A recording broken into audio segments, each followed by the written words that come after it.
What is up, you guys? Welcome back to the channel and welcome to another gruesome Get Ready With Me video. If this is your first time seeing my face, my name is Jessica, and in each of these videos, I sit down here with you guys and we discuss a different true crime case whilst I put on some makeup. So if that sounds fun to you, I'd say subscribe, stick around, and join me back here each week. If the combination isn't for you, I've got some links down in the description, but for those of you who are sticking around, let's go ahead and get into today's case.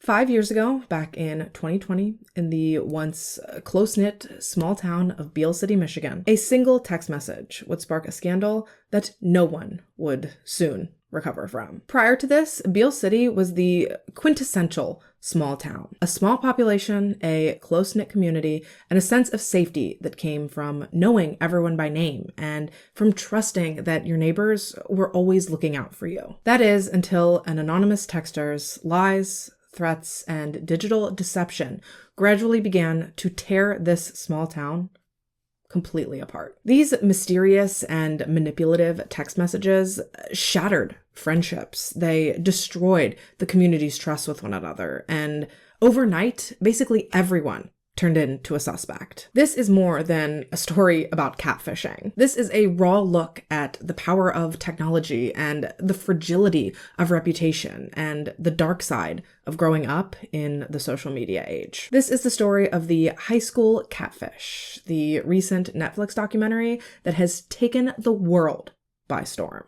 All right, so as I alluded to in the intro, we are heading to Michigan today. Specifically, we're making our way up to the teeny, tiny, itty-bitty little minuscule town of Beale City. With a population of just about 300 people, give or take, resting on this 4 square mile plot of land, Beale City truly is the kind of place that almost feels frozen in time. It's a tiny little rural community located in central Michigan, nestled cozily amongst fields and woodlands, and that's about it. You know, normally I can give you some establishments or some landmarks that can help to paint a picture for you of the different places that we're talking about in these cases, but when it comes to Beale City, we've got a school, singular, one school, K through 12. So we've got a school and we've got a church. And again, that's about it. Oh, there's also a traffic light, singular.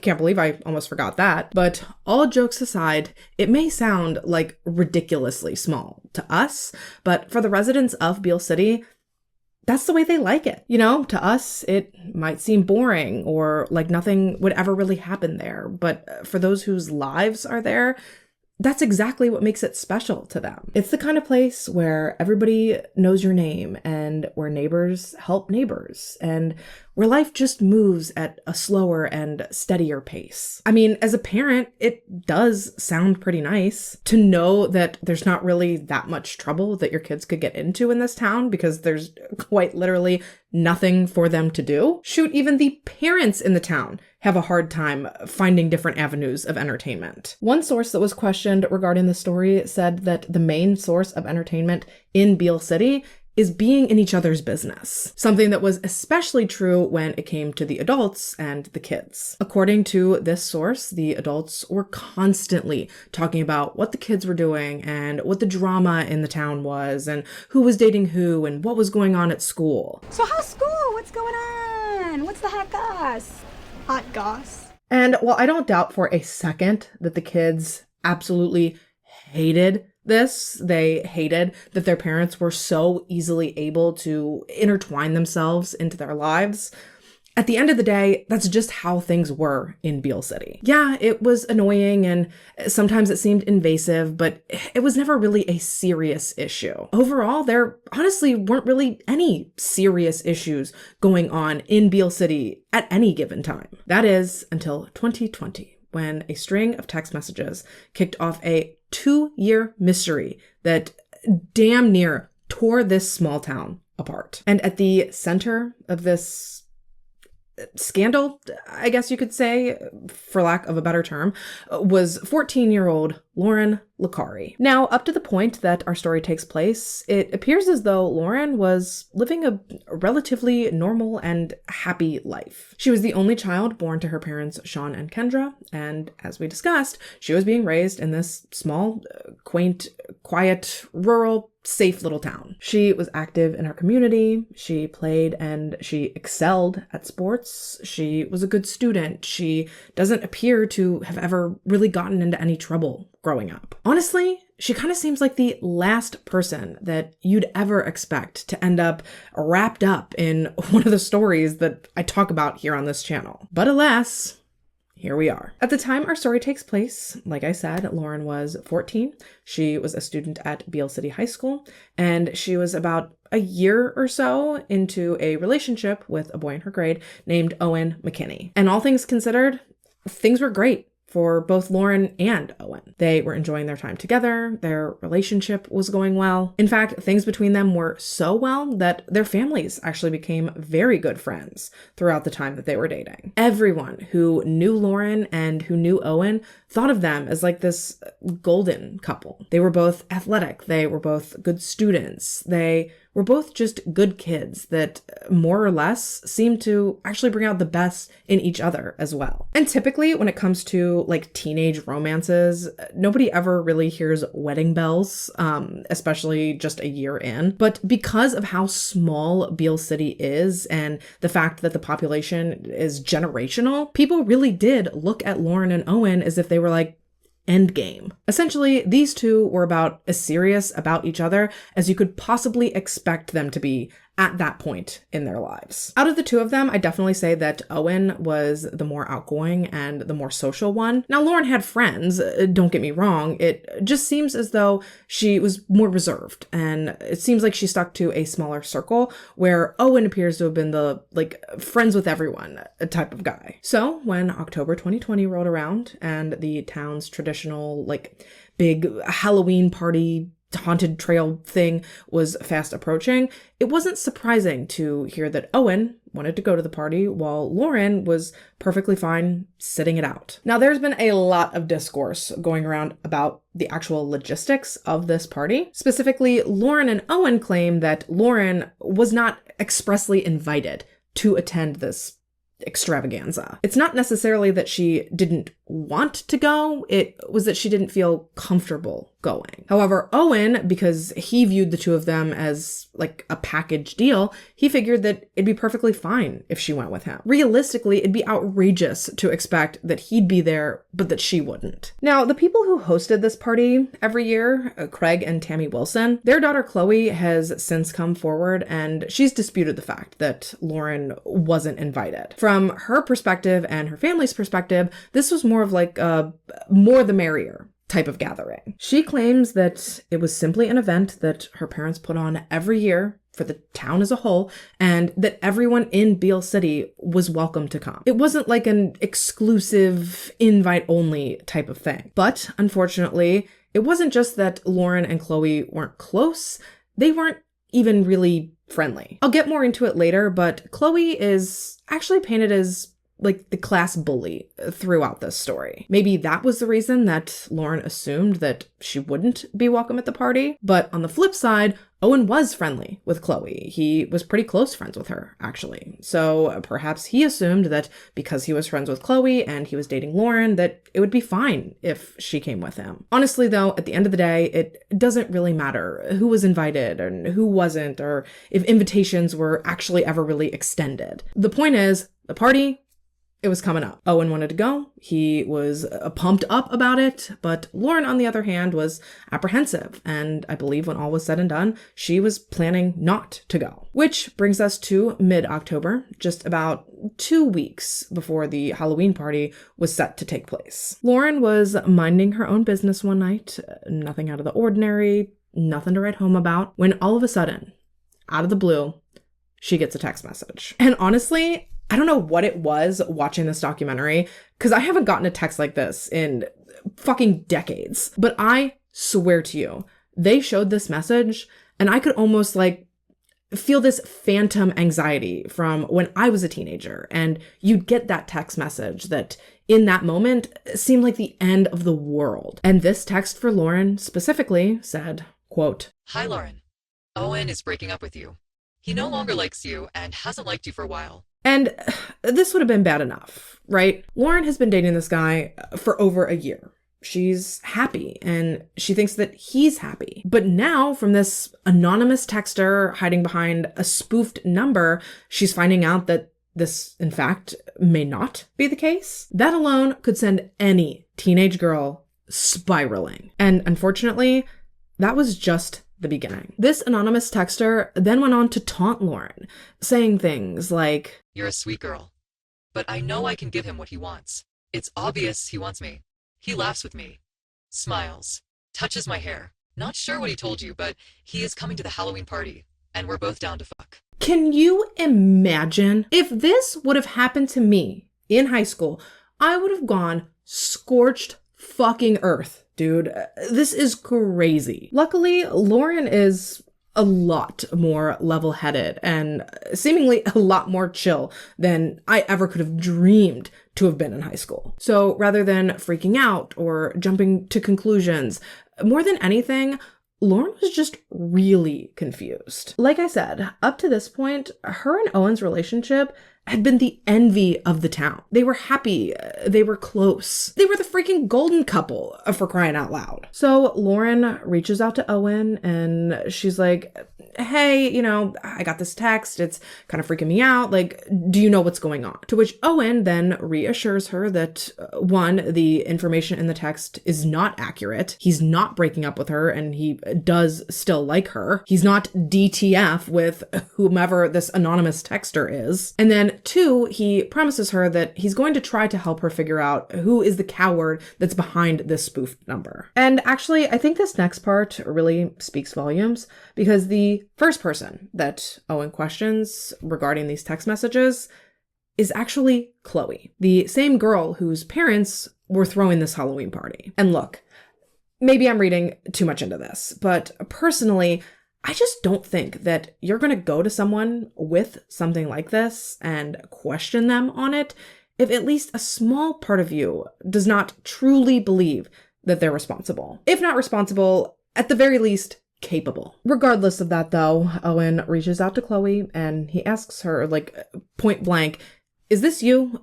Do you know anything about it? Do you have any idea of who might possibly be behind it? If not you?" Like I said, Chloe and Owen were actually pretty good friends. So if she's not behind the messages, then I guess it would be reasonable to expect that she would be willing to try to help him figure this out. But when he did actually get to talk to her, not only did she deny being the author of these heinous texts, but she also told him that she didn't really have any idea who might actually be the culprit either. And so, with no answers and nowhere else really to turn, Owen and Lauryn ultimately decide to just disregard and to ignore the messages, hoping that so long as they didn't add fuel to the fire, hopefully things would just fizzle out and their lives could go back to normal. They could have never imagined just how wrong they were. Now, the messages did stop for a few weeks following this Halloween party. So for a while, it kind of looked like their plan to ignore the messages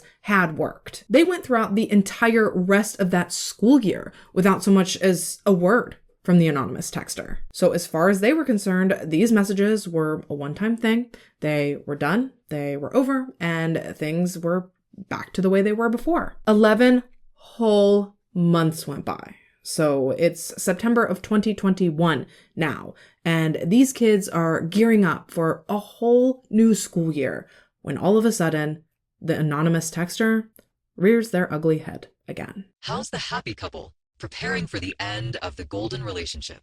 We hear about how you're the forever couple, but some of us don't want to hear it anymore. Owen loves me, and I'll always be the girl he loves. He will be with me while your ugly, lonely ass is alone." And truly, I feel so bad for both Lauryn and Owen having this shit just crop back up in their lives like this right at the start of a new school year. It was stressful enough the first go round, back before the Halloween party when they thought this was just a fluke. But now, more than ever, it is crystal clear to them that whomever is behind this fake anonymous number is someone malicious. someone that is genuinely trying to break these two kids up and to ruin Lauryn in particular's life. Yes, obviously, Owen is getting messages too, but whomever this is, their vendetta is clearly against Lauryn specifically. So Lauryn's pissed, rightfully so. What did she ever do to anyone to deserve to be the target of this kind of harassment? And props to her, because she straight up calls this phone number, this number that's the source of these texts. She starts calling them back to back to back to back, hoping that eventually they'll answer and that maybe she'll recognize their voice or something. However, frustratingly, that is not something that this texter was obviously willing to engage in. They refused to answer these phone calls, and instead they just responded to each call with yet another text message. Bruh, low. Stop fucking calling. Ain't answering. And while this obviously wasn't like any sort of smoking gun, one thing that Lauryn did find very interesting was the fact that the texter had referred to her as Low, which was a nickname that for the most part, only those closest to her tended to use. So this was very alarming, because was this one of Lauryn's friends doing this to her? Was this someone close to her that she thought she could trust, backstabbing her and making her life this living hell? These texts are coming in by the dozens daily at this point, and they're seemingly getting worse and worse and worse by the day. They went from seemingly having a motive of wanting to break Owen and Lauryn up to seeming like they wanted to completely tear Lauryn down. She was getting messages every day saying things like, "You are the ugliest person I've ever seen. Fucking trash bitch. Don't fucking wear leggings. Ain't no one wanna see your anorexic flat ass. You dress like a fucking slut trying to get attention. Fuck off." And like I've said a million times, this is an incredibly tiny town. So the high school, it's obviously smaller. We're talking like 30 kids per grade. So it did not take long for word of these texts to spread around and for basically everyone to become involved. And of course, I don't mean that everyone was getting these messages, because that certainly wasn't the case. But as Owen began sharing more and more details about the texts with his friends, it seemed like everyone started to have their head on a swivel. Everyone was trying to piece together this mystery. Everyone started trying to connect dots of who was involved in what conversations and who said what and who might have overheard what. I think the thought process was that eventually this texter was going to slip up and they were going to leave some sort of identifying detail in one of these messages that would eventually help these kids figure out who was behind this. And at one point or another, I think everyone was a suspect in some capacity. Like, if Owen got a text during the day and he happened to look up and see someone on their phone, instinctively he's going to wonder, was it them? Did they just send that message? Have they been behind this whole time? Think of the paranoia and the unease that this must have put on these kids. It is just... it's diabolical. High school is hard enough without having to analyze and reanalyze and overanalyze every single interaction you have, or every text you receive, or every time you dare to look at your phone. I mean, the last thing that any of these kids likely wanted was for this ordeal to get blamed on them. So regardless of if people were directly receiving messages from whomever this person was or not, I think it's safe to say that everyone in Lauryn and Owen's grade was affected by this in some way, shape, or form. Meanwhile, Lauryn, her self-esteem and her confidence, they are just taking hit after hit after hit. These messages, they were vile. They were evil. And again, this is all on top of an already difficult time. Being a teenage girl, you already spend almost all day, every day, picking yourself apart. It is such an awkward and uncomfortable time. So to then have your insecurities pointed out and shoved down your throat by this ghost on the other side of your phone, as I'm sure we can all understand, this was really taking a toll on Lauryn. And like a shark can sense blood in the water, this texter could seemingly sense Lauryn's insecurities. They took them, they manipulated them, and they upped the ante. They started blaming Lauryn for the fact that these text messages were impacting Owen's life. You are worthless and you mean nothing. You never have. Get a fucking life out of here. Owen will never look at you again or talk to you. You fucked his life up so bad. His family fucking hates you for it. He will never in his life acknowledge you again.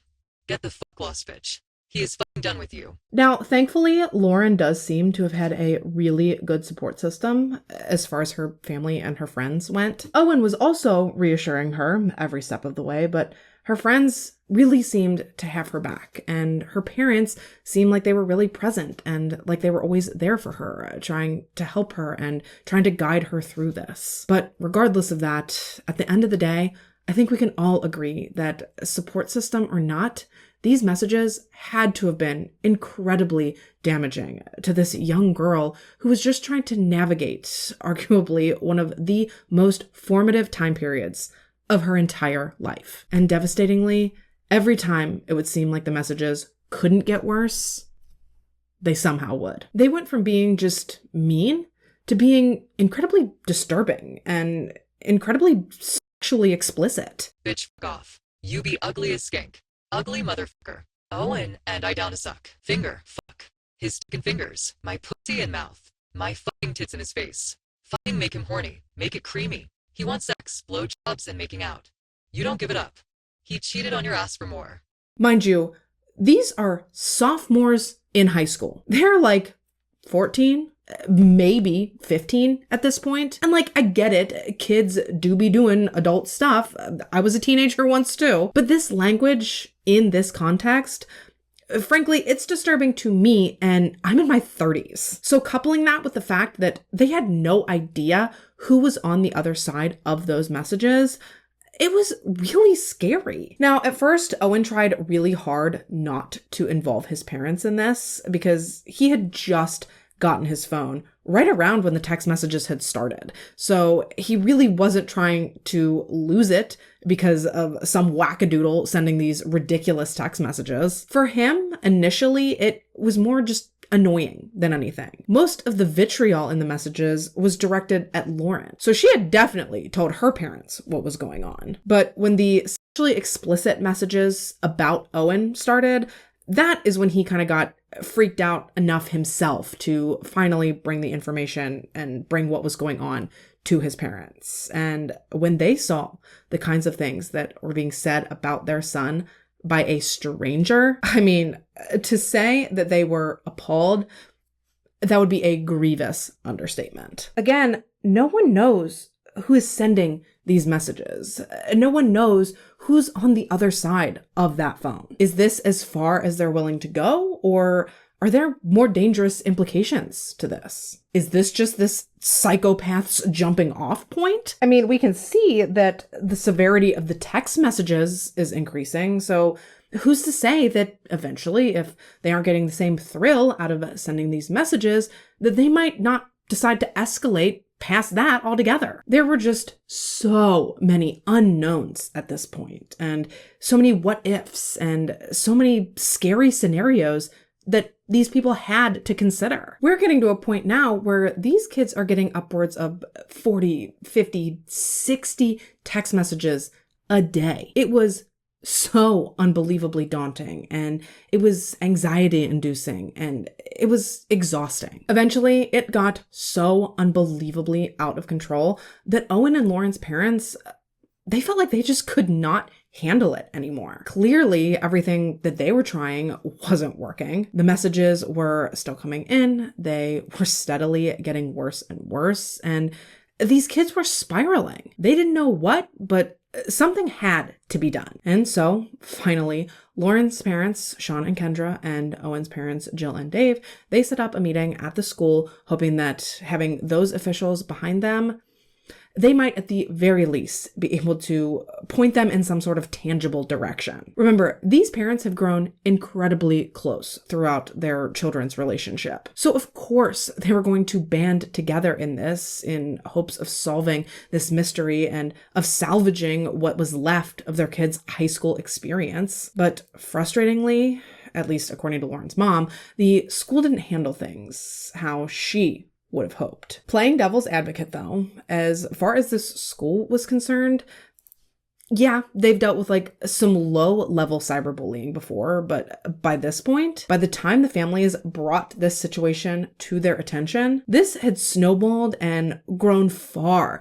past just your average run-of-the-mill cyberbullying situation. This was harassment. This was sexual harassment. This was stalking. This had become something that the school, should know about, but frankly, it was something that they were vastly under-equipped to deal with. That's not to say that they didn't try, because they certainly didn't do nothing. I think they tried their best. But speaking pragmatically, they've got 700 kids in this school that they're responsible for on a daily basis. It's not like they necessarily had all this time in the world to try to Scooby-Doo this shit. So they tried to narrow things down. They pulled kids into the office that they thought were, I guess, the most intertwined with Owen and with Lauryn. Beyond that, they also pulled in, like, I guess some of the troublemakers. Basically, anyone in their mind that they could possibly fathom even knowing anything about these texts, they pulled them in and they questioned them. Christ, at one point, even Lauryn herself was under the spotlight. As in, like, people thought that maybe she was sending herself these text messages to try to garner sympathy and to get attention. Maybe she was trying to test Owen or to, I don't know, trauma bond with him. And I mean, I guess I can understand having to investigate all possible avenues, but I'm going to spoil it for you right here. Lauryn was not sending these text messages to herself, and she certainly was not sending them to Owen. So I can't even imagine the trauma of not only going through this, but then to have people suspect that you're doing it to yourself. The mental anguish that this poor girl must have been going through throughout all of this is just, it is incomprehensible to me. Now, unfortunately, speaking to the kids and questioning them about the messages, it didn't really seem to be uncovering anything additional or trudging up any helpful information. And here's where I disagree with Lauryn's mom in her sentiment that she doesn't feel like the school did enough. Because once they finished questioning everybody, the principal and the superintendent, they took things even a step further than that. They started noting down all the specific timestamps of the text messages, and then they went on to pore over hours and hours and hours of CCTV footage from the school security cameras to see if maybe, by some chance, they might be able to find someone who happened to be on their phone during all the same times that the messages were sent. And you know what they found through doing this? Absolutely fucking nothing. These kids were on their phones pretty much any chance they possibly got. But even so, there was not a single standout person to the school officials whose phone usage seemed to match up conclusively with the texts that Lauryn was receiving. Meanwhile, of course, the kids were blocking these numbers and they were ignoring the messages. But no matter what they tried, whomever this texter was would always find a way to show back up. And every time they would, it was like they were showing up worse than before. From my understanding, the anonymous texter was using a combination of a VPN as well as a random spoof phone number generator. And evidently using these two things in conjunction made these messages virtually untraceable. And this was something especially scary for Lauryn's mom because she had an IT background, so she knew how difficult it was going to be to try to figure this out. Both she and Owen's mom, Jill, they were constantly at the school. They were constantly meeting with the principal and they were constantly begging for something to be done. Yet, no matter what they did or what they tried, these messages, they continued and they continued to get worse. And eventually, as things went on to escalate, it all started to become too much for either Owen or Lauryn to handle. They started fighting a lot. They started losing trust for one another. And by December 2021, Owen decided that maybe they should just give in to these demands and they should just break up. You know, maybe if this person got what they wanted, the messages would stop. And if they were meant to be, then maybe they could try to have a relationship again someday, somewhere down the road. And that was it. Their relationship ended. Their communication ceased. And Lauryn, in particular, she was devastated. Yeah, they might have just been in high school, but Owen was her first love. That relationship at that time meant everything to her. I mean, just look at the hell that she went through for over a year just to try to make this work. They both took the breakup hard, but Lauryn in particular, she was crushed. And what's even worse is that even after they gave this anonymous texter exactly what they had so clearly been working towards, the texts still did not stop. And what was really disheartening is that they were still somehow managing to continue to get worse. They were mocking Lauryn about the breakup, and they were rubbing in her face that they had won, and they were telling her that she was worthless and that no one was ever going to want her, and that, you know, she should probably just kill herself. Day in and day out, Lauryn was receiving texts that said things like, "Merry Christmas. You breaking up. We win. His life would be better if you were dead. Kill yourself now, bitch. Dead. Hashtag bang bang. Hashtag suicide. Believe it, bitch. He for real wants smash your head into wall. Owen wants you dead today." We're getting to a point where this has crossed the line from just digital or verbal harassment to straight up dangerous. Lauryn has been going through this for such a prolonged period of time. She herself admits that by this point, her mental state was bad. So how much of this can a young girl take before, you know, they break? And even if Lauryn was strong enough to push through and to keep going in spite of these messages, who's to say that whomever was sending them, like I said earlier, that they weren't going to go real life at some point? Because Lauryn did get threats that insinuated that this was a possibility. She got texts that said things like, "Warning, finish yourself before we do." And I think when the physical threat started is basically the point where both sets of parents were like, enough is enough. They've tried to handle it in-house, so to speak. They've tried to enlist the help of the school, but at the end of all of that, they had made absolutely no notable headway. They were no closer to finding out who was behind all of this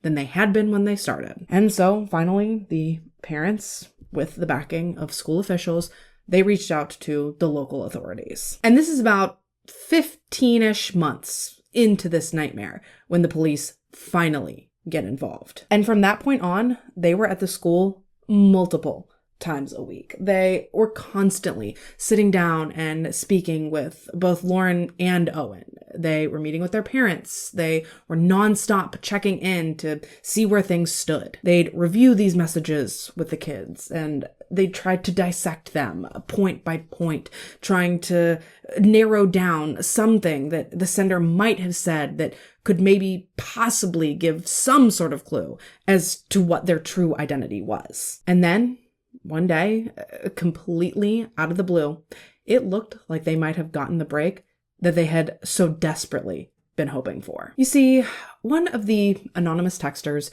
favorite things to berate Lauryn about was her athletic performance. And one day, after a basketball game, the texter made mention of the fact that they, in particular, were so much better at basketball than Lauryn was. They made fun of her because she hadn't scored any points in the game the night before, while the texter had apparently scored 12 points. And while they didn't slip up and say their own name or anything, this did certainly seem to narrow down the pool of people that it could possibly be significantly. And it was going to be really easy for them to look into this. Because not only had Kendra, Lauryn's mom, been at the game the night before, as any supportive parent should be, but she was one of the coaches. She had kept score at the very game in question. So all she needed to do was to review the records from the night before. She could see who scored those 12 points, and then boom, they'd have their culprit, right? So Kendra pulls the score sheet from the game the previous night, and lo and behold, one person on the team had scored exactly 12 points in that game. And it's actually someone that we already know. Remember Chloe, the girl whose parents threw the Halloween party every year? The one Owen was friends with, but Lauryn wasn't? The first person that Owen thought to question about potentially being the author of these text messages? Yeah, that Chloe. And honestly, when this information came out, it doesn't really seem like anyone who heard that Chloe might have been responsible was really all that surprised. I briefly mentioned this earlier, but allegedly, according to her peers, Chloe, let's just say that she wasn't the nicest girl at Beale City High School, not by a long shot. Ever since, I think they said it was like 8th grade, numerous kids had reported Chloe to the school's administration for having bullied them. Now, to hear Chloe and her parents tell it, Chloe wasn't necessarily a bully per se, as much as she was just someone that had a really strong personality. She was competitive in sports, she had a lot of friends, and she definitely was not scared to speak her mind. At least, that's the situation from Chloe's perspective. But according to numerous other students, Chloe was mean. You know, supposedly she would say things around certain people just because she knew it would upset them. She would exclude people from certain social settings. And one report even claims that Chloe and her friends had thrown food at someone during an altercation. So if those reports are true, guilty of sending the messages or not, Chloe certainly doesn't come across as like an angel when you look into this case. And while, of course, there's no excuse for ever being cruel, we do also have to remember that these kids are only just breaking into their early teens at this point. And a lot of times, high school is like eat or be eaten, especially in these small towns where everyone has basically known each other since kindergarten. I think it's common for kids to try to solidify their spot as an alpha type personality in hopes of avoiding being picked on or being ostracized. You know, in the underdeveloped mind of a high schooler, it's better to bully than to be bullied. Again, I'm not condoning that. I'm just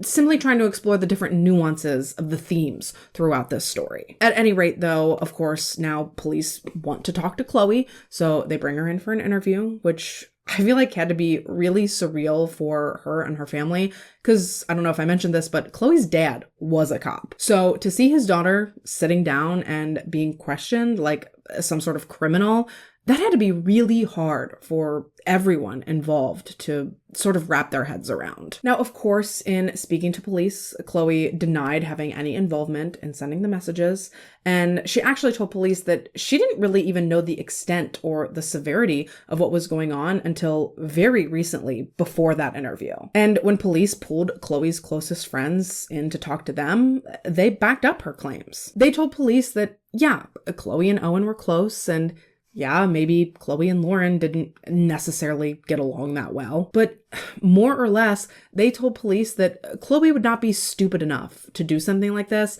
that could so easily be tracked back to her. And honestly, them saying that is hilarious and ironic, considering just how hard of a time police were actually in the middle of having trying to track these messages. But, you know, I digress. Things were getting so unbelievably out of hand. Friend groups were fighting, and teachers were getting annoyed. Coaches were getting fed up. The police had become basically a permanent fixture at the school. Families were fighting, and kids were fighting with their parents, and the parents' relationships were being strained, and friendships were falling apart. Honestly, it was unbelievable to see just how widespread the fallout from those texts had truly become. Ultimately, Chloe decided voluntarily to turn her phone over to police so that they could do a data dump on her device and hopefully rule her out entirely. And that's exactly what ended up happening. Police dumped Chloe's phone.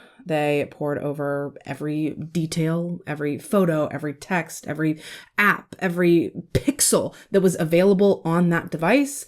They searched it, and when all was said and done, they were left with absolutely no reason for them to believe that Chloe was responsible for sending the text messages. And meanwhile, as Chloe is undergoing all this scrutiny, Lauryn is still getting texts that are harping on her and trying to goad her. The sender is now bragging and boasting to her about how stupid the police are and how they're never going to get caught. I mean, these poor kids did not know what to do anymore. They didn't know who to turn to. They didn't know who to trust. No one knew who was going to be blamed next. Suspicion even fell onto Owen's own cousin at one point because I guess she didn't like Chloe, so police thought that maybe she was trying to frame Chloe as a way to get her in trouble. Like, the whole thing was an absolute clusterfuck. Just an unbelievable mess. Parents were going on Facebook tirades and accusations were being hurled at people left and right. This was honestly ruining these kids' high school experiences. Nothing about these people's lives felt normal anymore. They couldn't sleep. They could hardly focus on their day-to-day lives. Like I said, relationships, be it friendships or romantic, they were suffering. It felt as though the world was collapsing in around them. Owen and Lauryn had been broken up for months at this point. Yet Owen was still receiving messages from this lunatic talking about how whoever they were, they wanted his help to take Lauryn down. Lauryn doesn't deserve the air she breathes. She is a pointless human. Non-stop, this person was just bashing this poor girl, talking about how everyone hated her and how she was a waste and how things would be better without her. And by now, the damage was not stopping at text messages. Lauryn's home life was starting to suffer as a result of all of this. Her parents were stressed out. They were fighting. It began to affect their marriage. It began to affect their jobs. Their finances completely fell apart. They had to move and downsize houses, I think like 4 separate times throughout this mess because they were struggling that badly. Eventually, it got to a point where, out of desperation, Lauryn's parents had to move most of their belongings into a storage unit because it was easier for them to afford that as a means of keeping their belongings safe than it was for them to afford a house big enough to accommodate them. Like, I cannot stress to you enough just how big of an impact this ordeal was truly having on everyone that was involved. Christ, the whole town had been like flipped upside down on its head by this point. The desperation that you can hear in these people's voices in these interviews and in the tapes of the police interrogations and the meetings, and it is just heartbreaking. It genuinely, I can't believe that this happened. Owen, in particular, admitted that by this point in everything, he was really starting to feel like it was not worth it to keep trying to push through. He even flat out told this anonymous texter that they were pushing him to the edge and that he was starting to feel suicidal. But whomever was on the other end of those messages, they had absolutely no sympathy for what they were putting him through, and they had no empathy for what he was feeling. Just sociopathic, to torture and to manipulate and to terrorize children like this. Believe it or not, this had been going on for almost 2 years at this point. And when I realized how long this all went on, it blew my freaking mind. Like, how in this day and age are we this stumped by a cybercrime? How can we not trace this? How can we not figure this out? I think the answer is that Beale City is just incredibly tiny. So my guess is that they simply did not have the resources that they needed to try to unencrypt all of the data that they were able to pull. And, once they came to this conclusion, out of desperation, sure, but honestly, it was out of necessity at this point that the police local to Beale City ultimately ended up deciding to pass the case along to the FBI. This is April of 2022, by the way, when the case finally made its way to the federal cybercrimes unit. Beale City turned over, I think, upwards of 1,000 pages of evidence to the FBI in hopes that with their far superior resources, that maybe they could figure out who was behind this nightmare. And while the FBI was able to do significantly more at their level than the local authorities ever could have hoped to, it still wasn't instant. And so, while they worked to untangle the mess that Beale City had dropped into their laps, simultaneously, Owen and his new girlfriend, so not Lauryn anymore, totally different girl from a completely separate school hours away, all of a sudden she started getting text messages very similar to those that had been plaguing Lauren all these months. Like, this poor kid, he loses one girlfriend, he gets harassed into contemplating suicide, he finds a new girlfriend hours outside of his hometown, he finally starts to feel some semblance of happiness again, and then, what do you know? The whole cycle repeats itself. It was truly like no one was safe. And Owen actually started to feel guilty about this, as if it was his fault. He started to feel like he couldn't get close to anyone without potentially putting them in danger, without putting them through what Lauren was going through. How did this person even know that he was dating this girl, let alone how to get in contact with her? Like, what in the fatal attraction is going on here? Hey, I'm telling you, if we had a bunny, dude would be on the stove right now. I'm sorry, but who is this obsessed with a teenage boy? Get a fucking grip.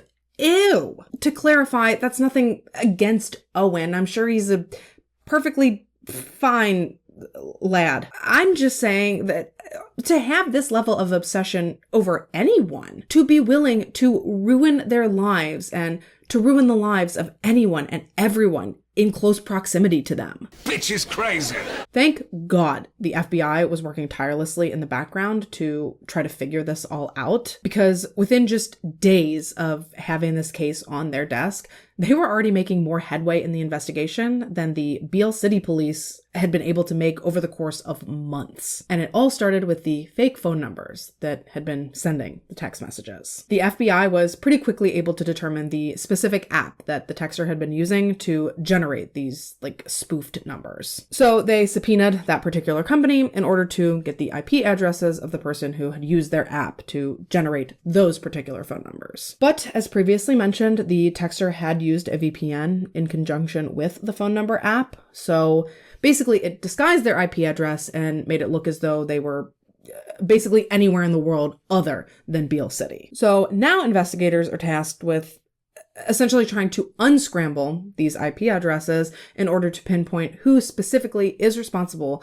for this reign of terror. And eventually, they did it, bitch. After working tirelessly on this case, the FBI was able to determine the real phone number that was connected to the real IP address that was used at the time the texts were sent. And when I fucking tell you that there is no goddamn way on fucking planet Earth that you are ready for who was truly responsible for all of this, I mean it. Hold on to your socks, your wigs, your butts, strap down your titties, and brace for fucking impact. Because the person responsible for sending these vile, vitriolic, sexually explicit, derogatory, hateful, threatening, horrific text messages was none other than Kendra fucking Licari, Lauryn Licari's own mother.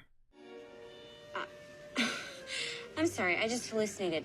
Nope, your ears do not deceive you. The person sending these messages to Lauren, making fun of her looks, making fun of her athletics, shaming her for not being sexually active, and telling her to kill herself, was her very own mother. Yeah, dude.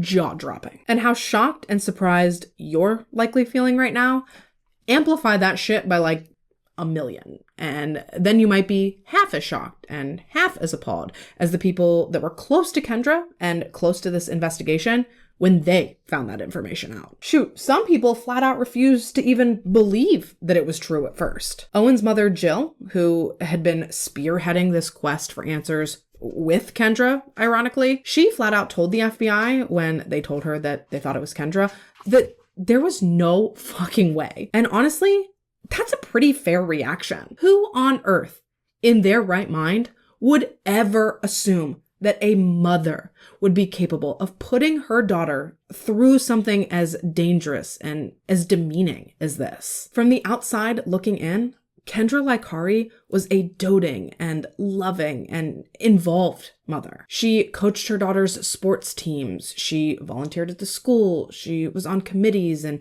she helped organize school events. Before all this went down, if you had asked anyone, they would have told you that Kendra and Lauren were super close and that Kendra was a loving and a supportive parent. But when the FBI and the Beale City Police started peeling back the layers, now that they had Kendra in their crosshairs, things disturbingly really did seem to start adding up. Kendra had an IT background. She would have known without batting an eyelash how to use a spoof phone number generator and how to use a VPN. She would have had insider knowledge as to what police could have easily accessed and what she would have needed to conceal. And then looking further into her, they found out that although she was supposedly working for a company in Texas, in actuality, Kendra hadn't worked in 6 to 12 months. So while she was supposedly trying to work to help her family claw their way out of financial ruin,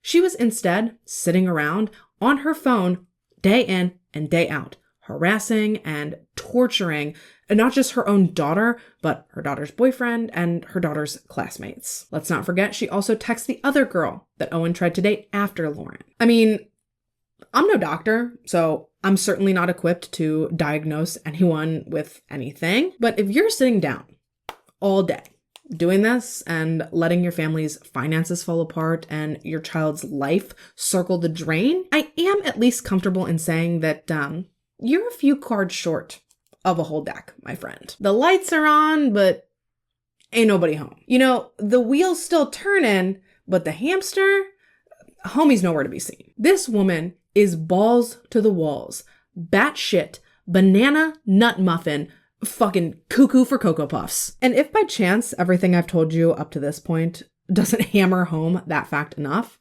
try this on for size. When police confronted Kendra and when they told her that they knew that she was behind the messages, this woman, with her whole chest, asked them if there was any way that they could not tell Lauren about it. Now, obviously, police were like, yeah, I don't really know how you could ever expect that would be possible. Because obviously, they have to tell everybody else about this. They've got to tell Owen's family. They have to tell Chloe's family. They have to tell the family of the girl that Owen tried to date after Lauren. So it's like, even if police don't tell Lauren, which realistically they were going to, whether Kendra wanted them to or not, but for argument's sake, even if they don't tell her, someone else undoubtedly would. But, that is just so not what Kendra wanted to hear. My guess is that this was mainly out of self-preservation. However, she did try to make it seem as though she might have been more concerned about Lauren than she was about herself. As if everything that she had done up to this point hadn't directly gone against that notion. But yeah, she told police something along the lines of, once this is out, I don't know how Lauren could possibly go back to school. Once this is out there, I don't know how she can go to school. I know. I'm sorry, ma'am. Did you not think of any of this before you started digitally harassing your very own daughter? Before you started trying to ruin the lives of these high school kids? The audacity of that woman to sit there with them teeth and try to insinuate that the cops are going to be the ones responsible for ruining Lauren's life. She's acting like it is a viable option for them to take what they know and just, fucking disappear with it? My dude, be so fucking for real right now. In my opinion, this just goes to show how detached from reality this woman truly is. I genuinely believe that she never even considered the fact that she would get caught, let alone that she would ever actually end up seeing any legal ramifications from this. And if you watch the body cam footage from the day that police confronted Kendra, you can also see the moment that they break it to Lauren that her mother was the one sending these texts. And while Lauren doesn't necessarily appear shocked, I more so view her response as a complete disassociation from anything. For lack of a better way to describe it, it looks like finding out that her mom is responsible for all of this, it broke Lauren's brain for a few minutes. I think she heard your mom did this and she just blacked out from there. But what absolutely fucking chaps my ass about this, police barely even had the information out of their mouths before Kendra was up and like wrapping herself around Lauryn. She immediately starts hugging on her and crying and rubbing her arm.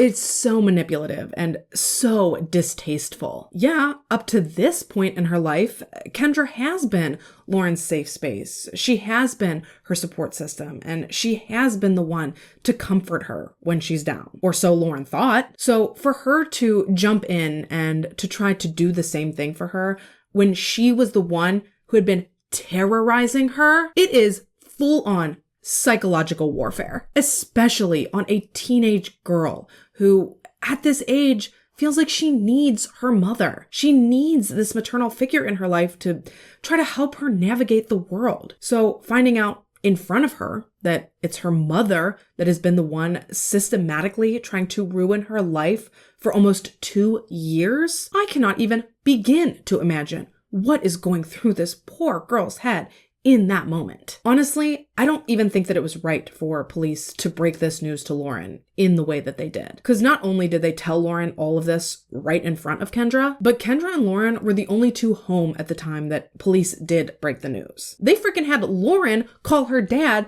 so that they could ask him to come home. I don't know. I just think that it could have been handled in a much more tactful way than it was. Surely there was a way that could have more successfully prioritized Lauryn and her mental well-being than how they ended up doing it. But it is what it is at this point. And speaking of Lauryn's dad, Sean, when he found out, not just about the catfishing, but about the fact that Kendra had basically given up working in order to pursue ruining her daughter's life as her full-time job, oh my God, this man was livid, and rightfully so. He demanded that Kendra leave the house.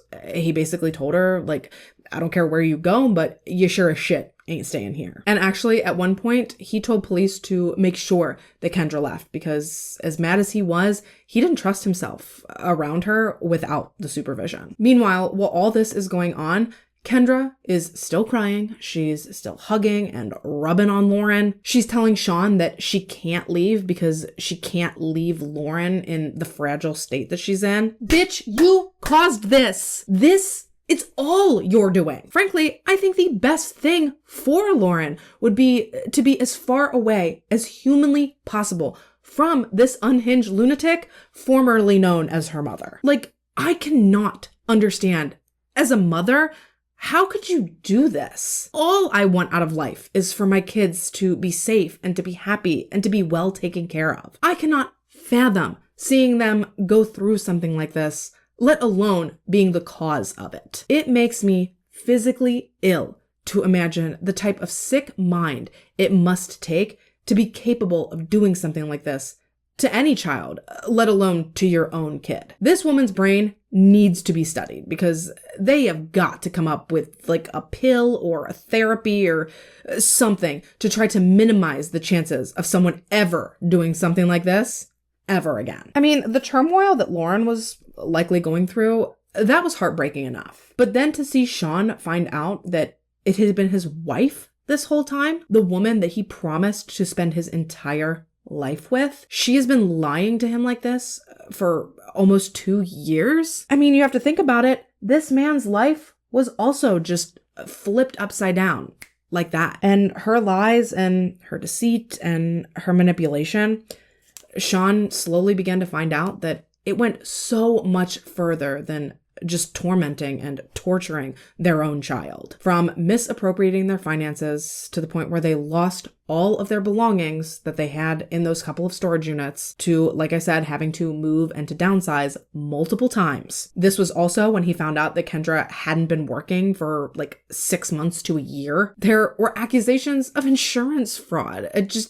Truly, this was him finding out that he basically had no idea who he had been married to all these years. And actually, it was when Sean comes home and when he confronts Kendra that all of a sudden Lauryn seems to kind of snap back into reality. That is when she starts crying, and I think that's when the gravity of what's happening truly seems to come down on her. And of course, who's there to paw at her and hug her and try to comfort her? Fucking Kendra. If you haven't seen it, fair warning, it will make your skin crawl to watch. And what's absolutely ass bananas is that when you listen to her talk about all of this coming to a head and the cat being out of the bag, so to speak, it genuinely sounds like she didn't even know it was her. Like, that is how dumb she tries to play about this whole thing. It is beyond infuriating. It was a very high emotional day in our house. A day of confusion, unknown answers, shock, a day of not even knowing how we move forward to the next day. What are you talking about? Ultimately, Kendra was arrested and she was charged with 2 counts of stalking a minor, 1 count of obstruction, and 2 counts of using a computer to commit a crime. Rather than take her case to trial, Kendra instead opted to plead guilty to the 2 counts of stalking in exchange for a sentence of 5 years in jail with parole eligibility after 19 months. Obviously, as part of the plea, the other 3 charges were formally dropped. Kendra was released on parole in August of 2024. As of now, she remains under supervision. However, that is scheduled to end just 4.5 months from now, in February of 2026. What? Now, in my opinion, given what she put her daughter through and these kids through and honestly her entire community through, I simply do not think that the year and some change that she served is even close to enough time. Just think about the psychological distress and the trauma that she inflicted on her own daughter, the atom bomb that she dropped on Lauryn's ability to trust people, the damage to her reputation, the fact that some people still believe that Lauryn was somehow in on all of this. This woman completely destroyed her daughter's high school experience. Same with Owen. The kid wanted to kill himself because of the stress and the agony that she put him through. She destroyed her husband mentally and emotionally and financially. Her daughter's peers were subject to suspicion and scrutiny. People's families and their relationships were destroyed over this. These kids were forced to grow up so much faster than they should have had to, being pulled out of class on a regular basis so that they could be interrogated by police. The trust issues that they all have to have developed from this. Then on a broader scope, the town as a whole suffered unimaginable fallout from this woman's actions. This once tight-knit, close community, it's obliterated. Nobody felt like they could trust anybody anymore. Nobody felt safe in their community anymore. And that's not even taking into consideration the absolute media shitstorm that this invited into their quaint, private little town. Yes, of course, Lauryn bore the brunt of her mother's actions, but I'm confident in saying that there likely was not a single resident of this tiny little town that was not impacted in some way by what this absolute Looney Tune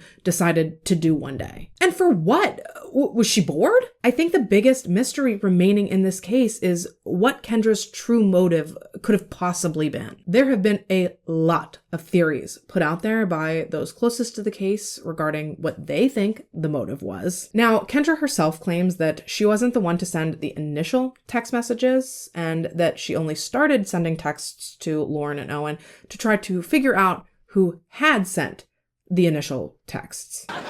What? Yeah. She says that at first she started texting them to try to help get to the bottom of who the first few texts had been from, but that then over time it spiraled out of control and she became addicted to sending these messages. Really take in what she's saying there. She's saying that she became addicted to telling her daughter that she was ugly, that she was worthless, that she should kill herself. She was addicted to sending sexually explicit messages about a 14-year-old boy. Addicted to telling her daughter that she wasn't worthy of love because she didn't give her boyfriend enough blowjobs. I'm sorry, but how in the actual flying, foodling fuck was Kendra sending these messages ever going to help them figure out who was sending the first messages? To clarify, I don't for a single solitary second believe that anyone other than Kendra was ever messaging these kids. And for what it's worth, the FBI did their due diligence in comparing phone numbers and IP addresses and text message times. And no matter what parameters they were looking at, all signs always pointed back to one person and one person alone as the culprit. And that person was unwaveringly Kendra Licari. Beyond Kendra's own nonsensical ramblings, though, some people think that Kendra was feeling distant from Lauryn, so she started sending the text messages as a way to make her need her. I believe it was the superintendent of the school that likened it to almost a cyber Munchausen by proxy case. So instead of making someone dependent on her by making them sick or by hurting them, Kendra was trying to make Lauryn need her by, I guess, ruining her life. Kendra also claims that she was sexually assaulted as a teenager, and so as her daughter got closer and closer to that age, it started to bring up a lot of trauma, and somehow that combined with her not wanting her daughter to end up in a similar vulnerable position.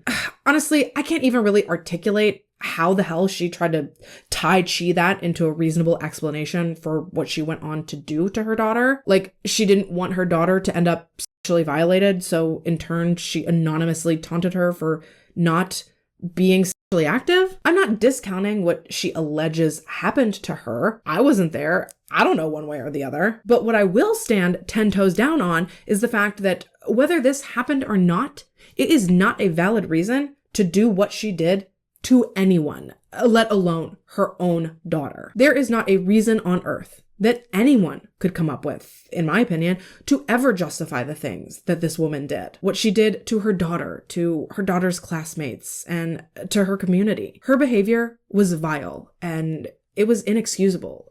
Point blank, period. And unfortunately, that brings us to one of the more disturbing theories that I've seen floating around out there. And that is that Kendra is a predator. That her behavior towards her daughter and the messages that she wrote about Owen lend credence to the idea that Kendra is a pedophile. Now, I'm not saying that is fact, but I can say that I don't not believe it, at least to some extent. Honestly, though, you could probably tell me that she wanted to wear her daughter as a skin suit, and I'd likely believe it, because I don't think I could put anything past this woman. Genuinely, I do believe that Kendra was jealous of Lauryn to some extent. I think that's why one of the main things that she liked to make fun of Lauryn for was her basketball performance, because Kendra also played high school basketball, so seeing Lauryn excel and potentially get recognition that maybe she didn't get, or maybe she felt that she had deserved, I think that really bothered Kendra. But whatever the case may be, circling back to Owen in particular, Kendra genuinely really does seem as though she had this, like,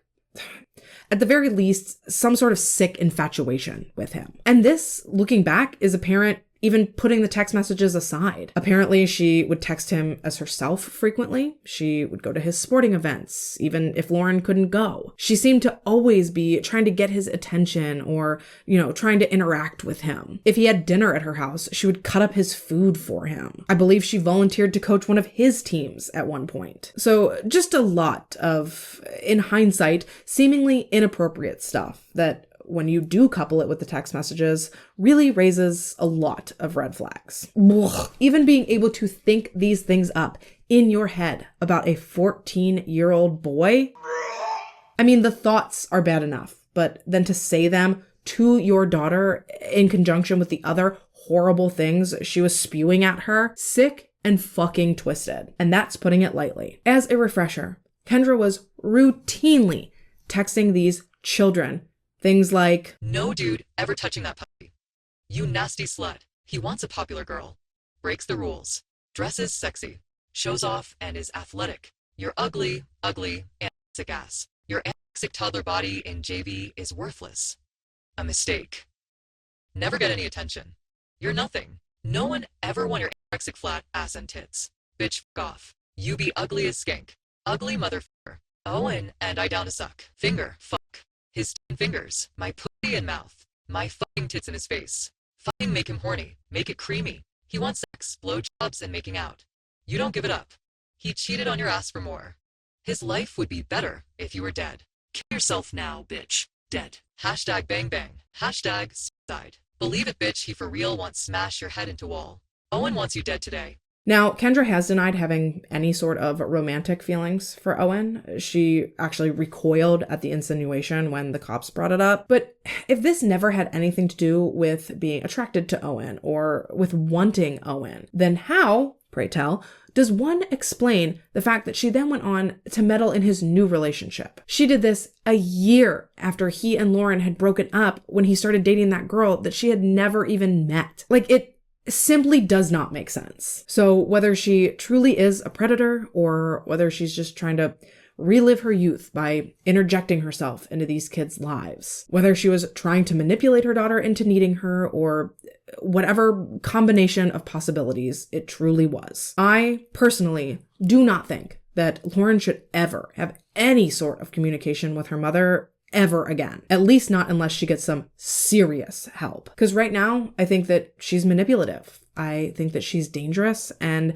I think without serious intervention, it would just be a matter of time before she would pull some shit like this again. And that's if, God forbid, she didn't decide to do something worse next time. Lauryn did maintain some contact with her mother while she was in prison, but according to the documentary, that communication has ceased for the time being since her mother's release. Sean and Kendra obviously ended up getting divorced after this, so Lauryn is currently living with him, and oh my God, I just hope that she's okay. I hope she's okay. I hope Owen's okay. I hope all the kids that got roped into this nightmare by this woman are somehow doing okay now. I can't imagine having all of this brought back up recently with the release of the documentary. That cannot have been easy. Obviously, they all agreed to participate in it, but it has really taken the world by storm. I don't know if they were actually really expecting the amount of attention that this documentary has managed to garner in such a short amount of time. And God, it is crazy that Kendra participated in the documentary, isn't it? That she sat there as the story progressed, acting like she was so concerned throughout this time frame and so worried about her daughter. She did this knowing full well that she was the one behind these text messages. That is wild to me. Evidently, Kendra's participation in the documentary was pretty last minute. They were moving forward with it one way or another. So my guess is that once Kendra realized that this thing really was happening, she then decided to try to be a part of it. I think that her goal was to try to mitigate the public's response. And I'll let you in on a little secret. It ain't working. In one of the confessional style interviews that they do with Kendra in the documentary, she tries to liken what she did to other petty crimes. She says something along the lines of oh, most people break the law in their lives, but the difference between them and me is that I got caught, so now I'm a headline. I'm sorry, ma'am. Speeding, littering, jaywalking, sure, those are technically laws being broken. But I think we can all agree that there is a significant difference between those minor infractions and the fucking shitstorm on wheels that you plowed through your daughter's life. That is like a murderer saying that what they did is comparable to running a traffic light. There is no way on planet Earth that this woman is really this deluded. Is there? I mean, I guess there is, because look what she did. Oh, I don't know. At this point, I'm just talking in circles. I just have so many thoughts and so much that I would still like to say, but I'd just be beating a dead horse. So I guess with that, you guys, we are about wrapped for today. Let me know your thoughts on this case in the comments down below. Did you see the documentary? Have you heard of it? What were your thoughts when you found out it was Kendra? Or did you maybe suspect her before you actually found out it was her? Please, by all means, let's chat about it down below. As always, I thank you so much for taking the time to watch this video and to listen to this story. If you have a case or a topic you'd like to see me cover, please fill out the case submission form that I've linked down in the description. And if by chance you're interested in anything about today's makeup, I will also make sure to have all of the information and the links for the products I use today listed down there for you as well. If you haven't already and you'd like to, go ahead and subscribe to my channel. I put out new videos every week, but if you turn on your post notifications, you'll always be notified when I do post, and you'll always be sure to catch me back here in my next one. Until then though, stay safe and have a good week. Unless you're Kendra Licari. Okay, bye! Now, up to the point... But now, more than ever, it is crystal clear to them that whomever is benign... Sure. Ooh. Kendra had an IT background... Blah, blah, blah. Yeah, ooh. Every fucking time. Ultimately, Kendra was arrested and she was charged with 2 counts of stalking. Nope. Now, Kendra has denied having any sort of romantic feelings for